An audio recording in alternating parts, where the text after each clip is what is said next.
નમસ્કાર, આપ નિહાળી રહ્યા છો અડીખમ ગુજરાત. આપની સાથે હું છું રાકેશ પંડ્યા. મહીસાગર જિલ્લાના ખાનપુર તાલુકાના બાકોર ખાતે ગુજરાત રાજ્ય માર્ગ વાહન વ્યવહાર નિગમ દ્વારા આશરે ₹1,15,00,000ના ખર્ચે અત્યાધુનિક સુવિધાઓ સાથે નવનિર્મિત એસટી બસ સ્ટેન્ડનું લોકાર્પણ કરવામાં આવ્યું છે. આ લોકાર્પણ કેબિનેટ કક્ષાના આદિજાતિ વિકાસ અને શિક્ષણ મંત્રી ડૉક્ટર કુબેરભાઈ ડિંડોરના હસ્તે જિલ્લા પંચાયત પ્રમુખ બાબુભાઈ પટેલ, લુણાવાડા ધારાસભ્ય ગુલાબસિંહ ચૌહાણ સહિત મહાનુભાવોની ઉપસ્થિતિમાં સંપન્ન થયું. આ પ્રસંગે શિક્ષણ મંત્રીએ જણાવ્યું હતું કે આ નવું બસ સ્ટેન્ડ લોકાર્પણ થકી ખાનપુર તાલુકાના આસપાસના ગ્રામીણ વિસ્તારોના હજારો લોકોને પરિવહન માટે એક મોટી રાહત આપશે.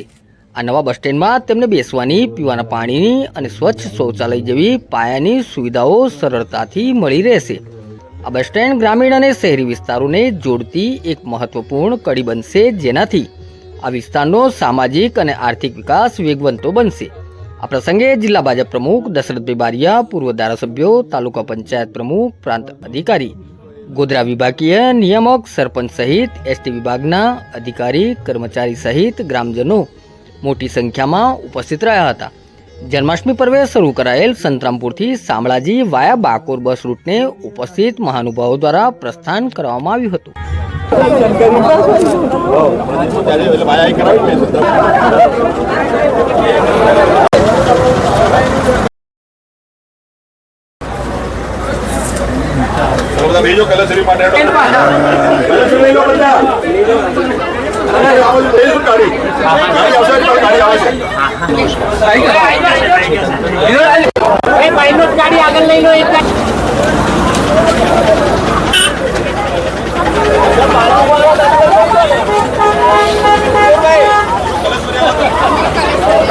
સૌને મારા નમસ્કાર. આજે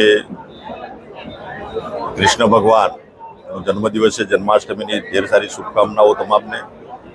આજે જન્માષ્ટમીના પાવન પર્વે અમારા ગોધરા ડિવિઝન અંતર્ગત બાકોર પાંડવવાડા ખાનપુરમાં આજે નવીન બસ સ્ટેશન જે બન્યું છે એનું લોકાર્પણ અમારા જિલ્લાની પૂરી ટીમ, અમારા જિલ્લા અધ્યક્ષ અને પૂર્વ ધારાસભ્યશ્રીઓ સાથે બધા મળીને વહીવટીતંત્ર સાથે રાખીને અને ગ્રામ્યજનો, વડીલો, માતા બહેનો, યુવાનો બધા પધાર્યા છે અને એમની હાજરીમાં જેનું લોકાર્પણ કરવામાં આવ્યું છે.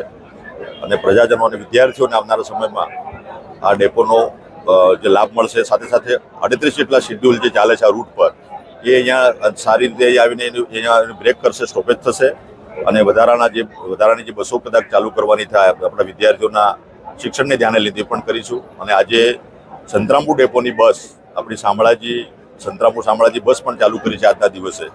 એ પણ વાયા બાકોર આ ડેપો પર આવીને જશે. એનો લગભગ સમય અમે રાખ્યો છે સવારનો 6 વાગ્યાનો, એટલે એનો પણ લાભ વિદ્યાર્થીઓને અને પ્રવાસીઓને, આપણા યાત્રીઓને પણ મળશે. અને આજે આ જે સલામત સવારી આપણી જે બસની છે એ બસની સલામત સવારીમાં પ્રજાજનોને એનો લાભ મળે અને તમામ પ્રજાનો લાભ લે એવી મારી વિનંતી. તમામને ઢેર સારી શુભકામનાઓ.